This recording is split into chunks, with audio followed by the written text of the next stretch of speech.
오늘은 창세기 30장입니다. 야곱이 드디어 원하던 가족을 이루어서 그 사이에 많은 자식들을 낳게 됩니다. 그리고 많은 재산의 번성을 가져오는 결과적으로 참 좋은 장면이지요.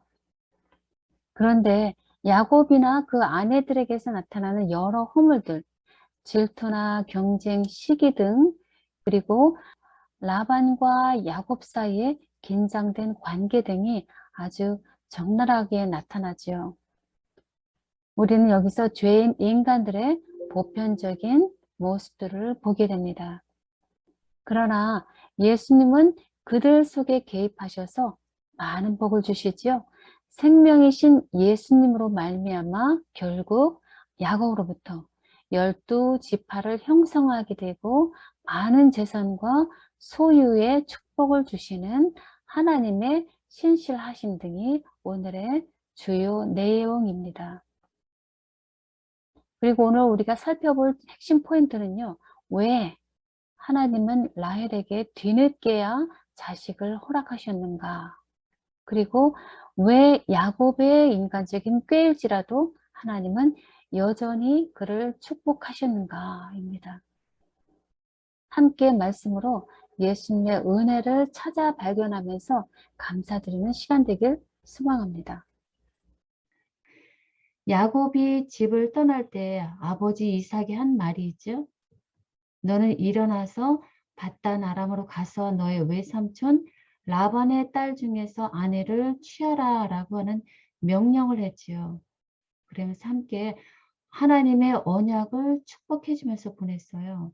생육하고 번성해서 여러 족속을 이뤄라. 그리고 가나안 땅을 유업으로 받을 것이라는 그 아브라함에 주신 약속을 야곱에게 그대로 전승해 주었습니다. 우리가 외관상으로 볼 때는 야곱은 형 에서의 원한을 피해서 도망온 그런 도망자의 신세예요. 그러나 사실은 야곱은 성취해야 할 임무를 가지고 외삼촌 집에 온 것입니다. 그것은 하나님의 자손의 축복에 대한 약속을 이루기 위해서 아내를 아브라함의 땅 하란에서 맞이해야 하는 것이었습니다. 그리고 아버지 이삭의 말대로 야곱은 아내를 취했지요. 그렇게 사랑하는 라헬을 위해서 7년이라는 세월을 수일같이 여겼고, 그러나 막상 신부를 맞이한 것은 장인 라반의 속임수로 인해서 레아와 결혼하게 되었지요. 그 기가 막힌 현실에 야곱은 분노할 수밖에 없지요. 그러나 장인 라반은 라헬을 위해서 7년 더 일하라는 말을 했고, 야곱은 베델에서 하나님께서 주신 서원과 또 라헬에 대한 사랑 때문에 다시 7년 봉사할 것을 약속하고 이제 라헬을 두 번째 아내로 맞이했습니다. 이때 생각해 보세요. 야곱이 어떤 생각이 들었을까요? 자신이 아버지와 형 에서를 속여서 장자권 빼앗은 그 자신의 뼈아픈 기만을 얼마나 가슴 아프게 돌아보았을까요? 하는 생각을 할 수 있죠. 외삼촌 라반의 속임수를 통해서 이전에 자신이 얼마나 흉악한 죄인이었던 것을 되돌아보면서 회개할 기회가 되었을 것입니다. 그래서 우리 인생에 어쩌면 이렇게 수치스럽고 고통스러운 아픔이 있을 때 오히려 이것은 하나님께로 더 나아가고 신앙이 성숙해지는 계기가 될 수 있음에 우리는 감사할 수 있다는 생각을 해보게 되죠. 하나님의 약속대로 자손의 축복을 허락하셔서 이제 아내 레아에게서 4명의 아들이 나왔지요. 그런데 이 레아는 아무리 남편 야곱을 바라보아도 자신에게는 정을 주지 않지요. 그러므로 얼마나 괴로움 당했는지 그것을 아시고 하나님이 레아의 태를 여셨다 그렇게 말씀하셨습니다. 그러므로 이제 레아는 아들 르우벤과 시몬, 레위 그리고 유다를 낳으면서 점차 이제 남편 사람이 아닌 하나님께 의지하면서 신뢰하는 법을 이제 살아가게 됩니다. 그래서 마침내 넷째 아들 유다를 낳고서야 이제 여호와를 찬송하리로다 하면서 감사하게 되는 모습을 보게 되지요. 그래서 궁극적으로 레아는 자기 아들 유다를 통해서 메시아가 탄생하는 그런 큰 특권을 얻게 됩니다. 우리 어떤 상황일지라도 하나님의 돌보심과 은혜가 있음을 우리는 항상 찾아보아야 되는 것입니다. 여기서 우리는 참 아이러니한 것을 발견할 수 있지요. 자기 자신에게 있는 것보다 상대방이 소유하고 있는 것을 더 원하고 있는 두 여인의 모습을 보게 됩니다. 레아는 자식의 복을 갖지만 동생 라헬이 갖고 있는 남편의 사랑을 갈망해요. 그리고 라헬은 언니 레아가 갖는 자식의 축복받기를 심히 원해요. 여러분들은 어떤 쪽에 있나요? 아마 우리는 레아와 라헬의 두 모습을 함께 갖고 있을 거라 생각합니다. 두 개를 다 갖고 싶어요. 자식 복도 갖고 싶고 남편의 복도 갖고 싶고 모든 것을 다 갖기를 원하는 욕심. 바로 이것이 우리들의 마음이지요. 이제 야곱은 이 두 여인들 사이에서 시기와 질투와 투기와 미움 사이에서 험난한 세월을 지내게 됩니다. 그런데 험난한 세월을 야곱이 겪고 있는 이유가 중요한 것이지요. 야곱이 하나님의 뜻과 계획을 불신하고 자신의 뜻대로 이루려고 한 그것 때문에 험난한 세월을 보내고 있는 것을 우리는 압니다. 그렇게 해서 장자권을 속여서 쟁취했지요. 그러나 하나님은 야곱의 모든 것을 다 아시면서도 그 일을 허용하셨다는 거예요. 하나님은 택하신 야곱을 끝까지 포기하지 않으시고 그의 허물과 약점까지도 다 끌어안으시고 끝없는 사랑으로 결국 야곱을 하나님의 사람으로 변화시키고자 이런 험난한 세월을 허용하시는 것입니다. 그래서 하나님은 야곱 속 깊이 있는 그 속임수와 교활함과 그의 모든 허물들이 다 없어지기까지 그를 단련하셔야 했어요. 그를 풀무불의 시험에 임하도록 해서 정금과 같은 당신의 아들로 변함 받기까지 그를 훈련시키셔야 했습니다. 때로는 우리에게 이름 모를 황당하고 어려운 일들이 닥칠 때가 있지요. 우리는 이유를 몰라요. 그럴 때 하나님은 눈을 감으신 것이 아니라 더 깊은 관심과 연민으로 우리를 향한 사랑과 은혜로 지켜보고 계심을 우리는 더 기억해야겠습니다. 그래서 오늘 본문 30장에서는 야곱의 가정 내에서 일어나는 가족 간의 미움과 질투 등으로 인해서 고통 겪고 있는 야곱의 모습을 우리가 보게 됩니다.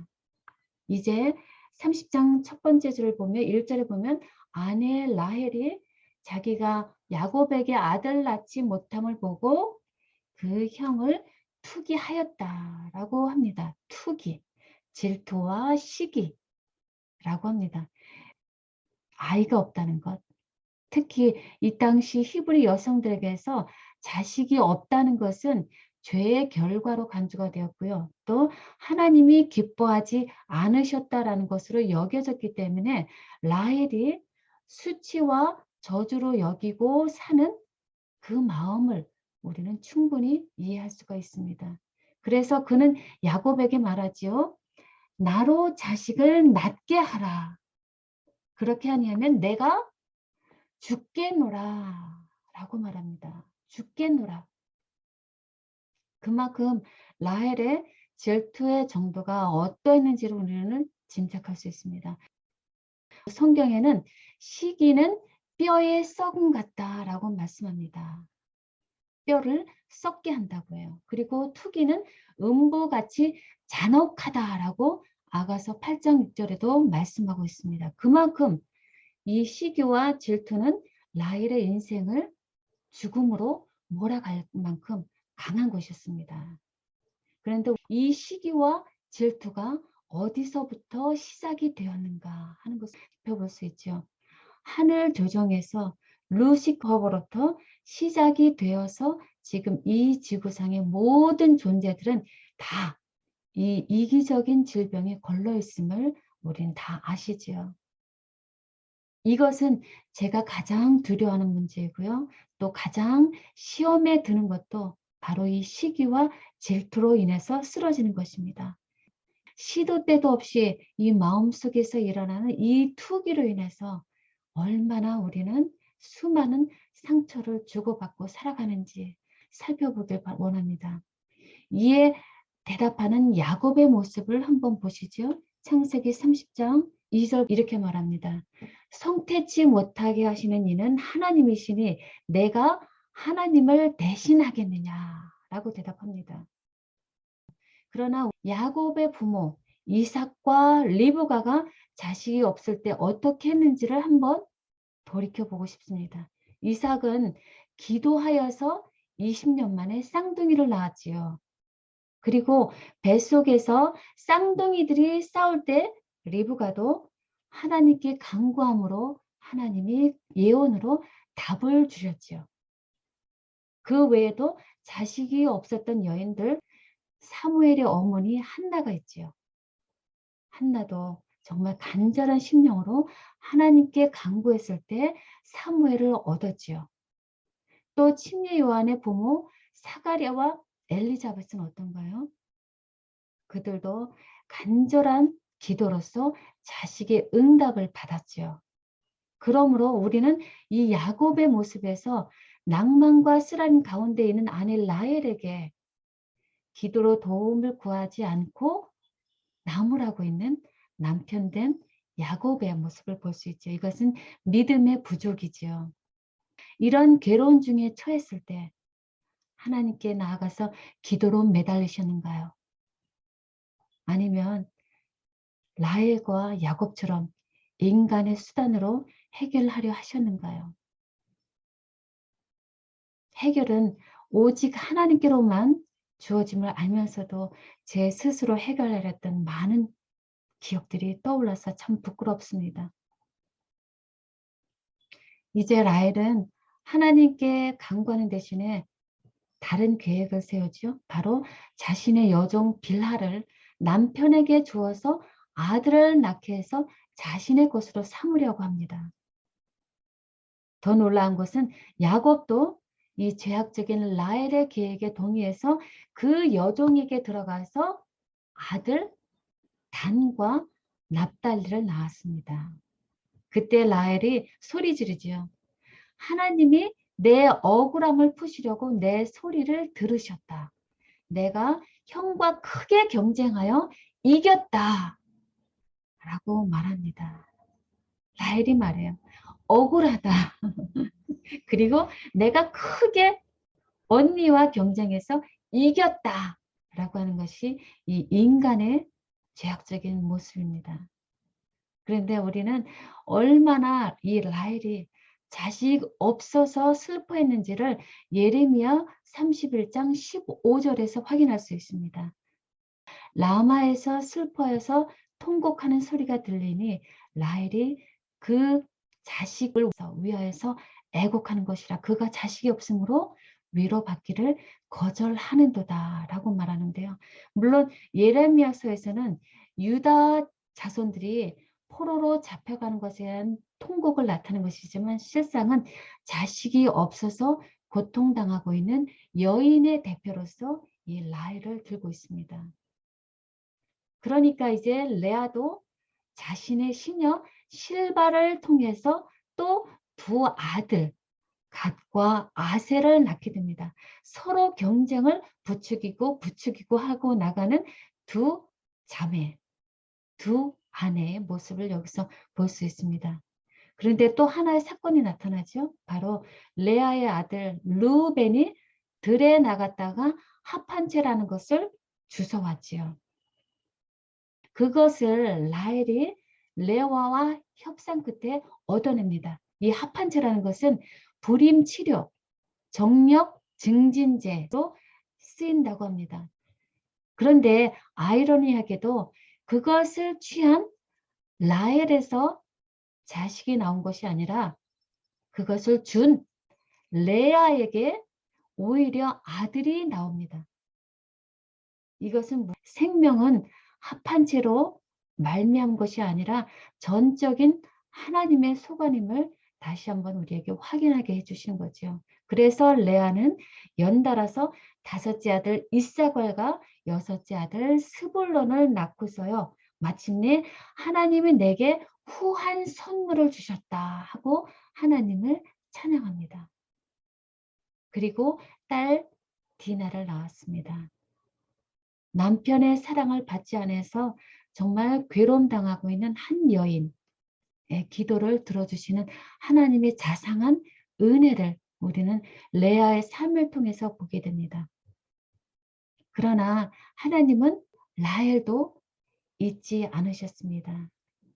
라헬이 다른 세 여인들이 자식 낳는 것을 보고 아픔으로 하나님께 간구하는 것을, 간절히 간구하는 것을 들으시고 그 태를 여셨습니다.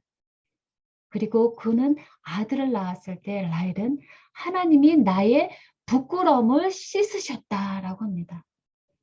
그 수치를 씻어 주신 것이죠. 그리고 다시 다른 아들을 내게 더하시길 원하노라 라고 그 아들 이름을 지었는데 그 유명한 요셉입니다.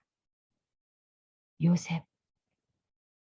오직 하나님이 라헬을 생각하시어 그의 태를 열 때까지 그녀는 무자하였다가 그 때가 되었을 때 비로소 그녀에게 처음으로 요셉이라는 귀한 자손을 하나님께서 태어나게 하셨습니다. 그러면 우리는 여기서 생각해 볼 수 있죠.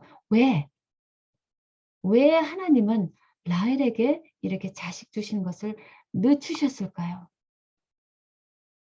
왜 라헬에게 이렇게 아픔을 허락하시고 이렇게 뒤늦게 자식을 주셨을까요? 생명나는 것을 인간의 뜻대로 해보다가 포기할 때까지 하나님은 기다리시고요. 그리고 오직 하나님만이 생명 주시는 분임을 깨닫게 하기 위함이라고 생각이 됩니다. 그렇게 그분을 온전히 100% 신뢰하도록 하기 위해서 그 고통을 허락하신 것이죠.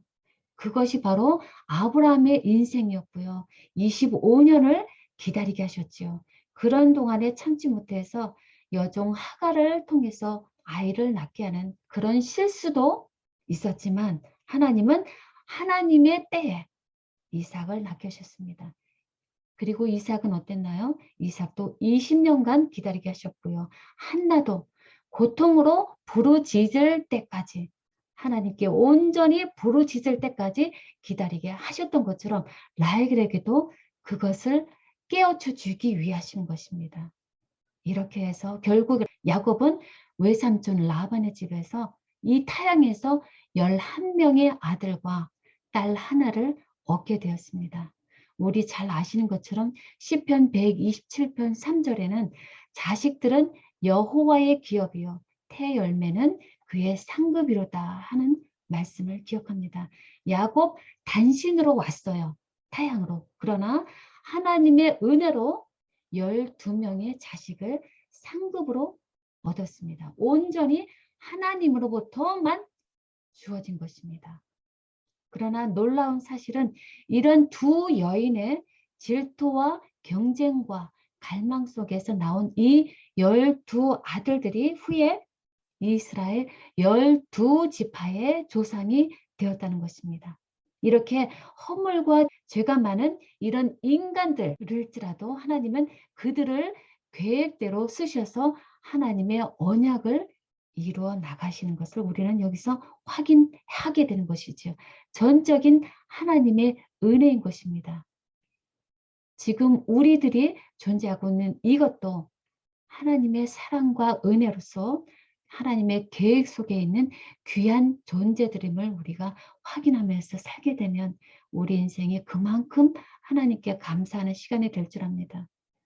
이제 야곱은 마침내 12자식 나왔을 때 이때는 라헬이 요셉을 낳은 때라고 성경은 기록합니다. 라반에게 결혼 조건으로 라헬을 위해서 봉사하기로 한 약속한 14년이 지난 때입니다. 이때 이제 야곱은 자기 고향 아버지 집으로 돌아갈 생각을 하고 라반에게 허락을 받기로 합니다. 그러나 타향에서 종살이에서 얻은 처자를 데리고 떠내라고 하는 야곱을 라반은 원치 않지요.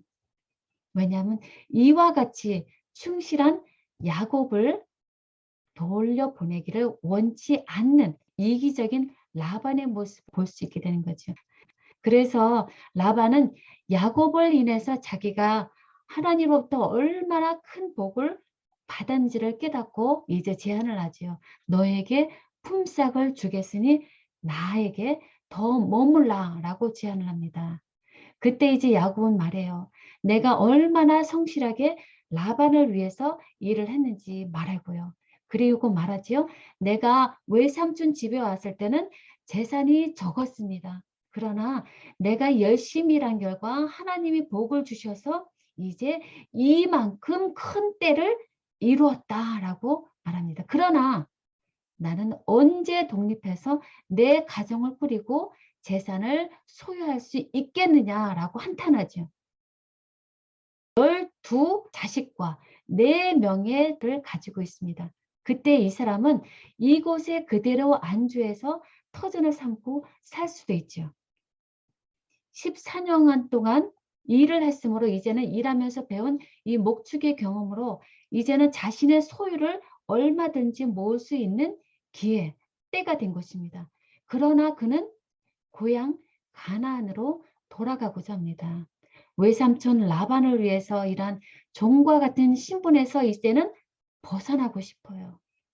그는 일찍이 자신에게 약속된 하나님의 약속을 기억하고 자기 고향 약속의 땅으로 돌아가야 함을 잊지 않고 살아가는 것입니다. 하나님의 약속하신 고향 가나안 땅에 돌아가서 자기 가문을 일으켜서 하나님의 약속하신 언약의 자손으로서 일해야 할 것이 있는 것이지요. 그러나 그는 돌아갈 본향이 있다는 것을 기억하면서 살아가는 모습, 이것은 우리도 여전히 우리에게 축복인 것을 기억해야 되는 것입니다. 이 땅은 우리가 살 본향이 아닌 것이죠. 잠시 머무는 나그네의 삶입니다. 하나님께서는 우리에게도 돌아갈 본향 가나안을 우리에게 허락하셨습니다. 그래서 우리도 그것을 감사함으로 이 땅에서 삶을 성실히 살아가야 되겠습니다. 그러나 사단은 우리로 얼마나 하늘보다 이 현실에서 마음을 묶어두려고 안간힘을 쓰고 있는가요? 돈과 재물과 이 세상의 것으로 우리를 묶어두려고 합니다. 그러나 성경 주석에 보면 이렇게 기록합니다.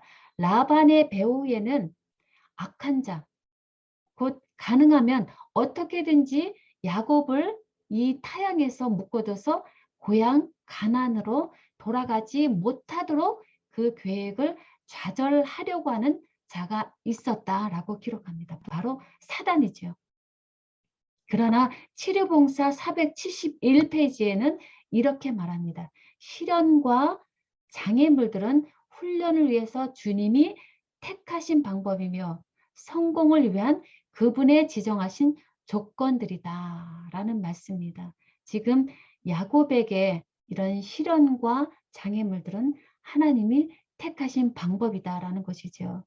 그래서 이제 야곱은 집으로 돌아가려는 계획을 미루고 라반에게 한 제안을 합니다. 현재 모든 라반의 양과 염소는 삼촌이 다 갔대.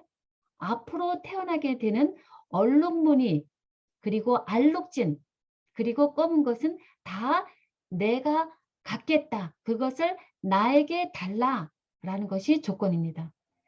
그럴 때 이것은 야곱이 양과 염소를 교미해서 자기 재산으로 갖고자 하는 자신의 속셈이에요. 그런데 라반은 그 제안을 기꺼이 받아들이죠. 그리고 즉시 라반은 자기 모든 양과 염소떼 중에서 모든 얼룩무늬 가축들을 다 골라서 자신의 아들을 시켜서 보냅니다. 그리고 순수한 흰 양과 검은색 염소 떼는 따로 분리시켜서 야곱으로 치게 합니다. 그리고 그 사이를 3일간의 거리를 띄웁니다. 모든 얼룩진 것은 라반 아들이 갖게 하고, 그리고 흰색 양과 검은색 염소는 야곱이 치게 하고요. 그래서 3일간의 거리를 두었기 때문에 그 둘 사이에서 교미에서 얼룩진 것을 나올 수 있는 길을 완전히 차단시켜 버린 거죠. 그러니까 야곱이 가졌던 속셈을 라반이 완전히 꿰뚫은 것이죠. 그래서 더 이상은 교미를 통해서 얼룩진 것을 나올 수 없게 철저히 막아버린 것입니다. 인간으로서는 불가능한 처지가 된 것입니다. 그러나 야곱은 포기하지 않고 자신의 계획대로 합니다. 하나님이 항상 함께 하실 것이라는 자신에게 주신 약속을 믿고 이제 자기의 계획을 세웁니다. 버드나무와 살구나무와 신풍나무의 푸른 가지를 가져다가 껍질을 벗기고요. 거기다 흰 무늬를 내고 양떼들이 와서 물을 먹일 때 거기다가 가축들이 보는 그곳에 그것을 세워놓고 그들을 교미시킵니다. 그런데 너무나 놀라운 것은 여전히 자신의 의지를 신뢰하는 꾀를 갖고 있지만 여전히 자신이 살아있는 모습이지만 이런 야곱이 치고 있는 온전한 순색의 동물들 중에서 얼룩한 것과 점이 있는 것과 아롱진 것이 나오는 것입니다. 이럴 수가 없는 것이죠. 참 신기한 일이에요. 어떻게 이럴 수가 있을까요? 나무를 가져다가 새끼치는 그 가축 앞에 둔다고 해서 얼룩양과 염소가 나올 수 있을까요? 이거는 도무지 현대의학으로도 상식적으로도 있을 수 없는 일이라고 해요. 그런데 그 해답을 야곱의 말에서 찾을 수 있었습니다. 야곱이 라반과 헤어질 때 한 말에서 우리가 찾아볼 수 있는데요. 창세기 31장 42절에 보면 야곱이 이렇게 말해요. 우리 아버지의 하나님, 아브라함의 하나님, 곧 이삭이 경외하는 이가 나와 함께 계시지 아니하였다면 외삼촌께서 이제 나를 빈손으로 돌려보냈으려니만 하나님이 내 고난과 내 수고를 보시고 말합니다. 전적인 하나님의 개입하심을 말하는 것입니다. 하나님의 이적으로 이 일이 일어났다는 것입니다. 믿기 어려운 이런 종류의 기적. 그러나 성경에는 가득히 기록하고 있는 것을 아십니다. 믿을 수밖에 없는 진리들. 바로 홍해를 가르셨고요.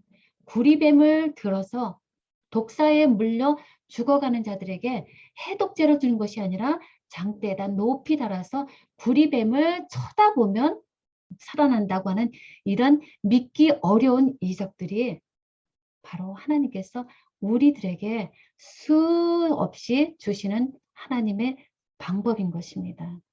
그것처럼 하나님께서 베델에게 주신 언약대로 그 약속을 지키신 것입니다. 바로 창세기 28장 15절에 내가 너와 함께 있어 내가 어디로 가든지 너를 지키며 너를 이끌어 이 땅으로 돌아오게 할 것이다 라는 그 약속대로 하나님께서는 20년간 수많은 위기들 속에서 야곱과 함께 하셨고요. 이 광야 같은 바단 아람 생활 속에서 고달픈 광야길 인생이었지만 다시 고향 가나안 땅으로 돌아올 때까지 철저히 야곱을 지켜주신 것입니다. 그래서 결국은 하나님께서 야곱에게 축복을 주셨을 때 그 사람이 심히 풍부하여서 양떼와 노비와 약떼와 나귀가 많았더라 라고 기록하고 있습니다. 하나님의 계획대로 이루어지는 것을 막기 위해서 사단은 방해하지만 하나님은 그것을 넘어서 모든 조건과 환경들을 허락하시고 합력하게 하셔서 결국은 선을 이루어 나가는 것이 바로 로마서 8장 28절의 약속의 성취입니다. 그래서 처자만을 데리고 고향으로 돌아올 처지였지만 오히려 큰 재물까지 모아서 고향으로 돌아오게 하신 하나님. 이것이 우리의 하나님의 모습입니다. 하나님의 때와 방법대로 신실히 이루어 나가시는 하나님의 은혜, 너무나 통렬하지요. 이렇게 하나님의 때와 방법대로 인간의 죄악의 역사 가운데 여전히 유익이 흐르는 하나님의 구원의 역사 확인하셨습니다. 그 구원의 역사가 지금 우리와 함께 하고 있는 것입니다. 우리가 상한 심령으로 고통 중에서 예수님을 찾고자 하는 갈망으로 나아갈 때 하나님은 우리의 모든 형편과 처지를 아시고요. 그 방법대로 이끌어 나가십니다. 우리 그 예수님의 은혜를 다시 한번 기억하게 되길 간절히 바라면서 오늘 말씀 나누도록 하겠습니다.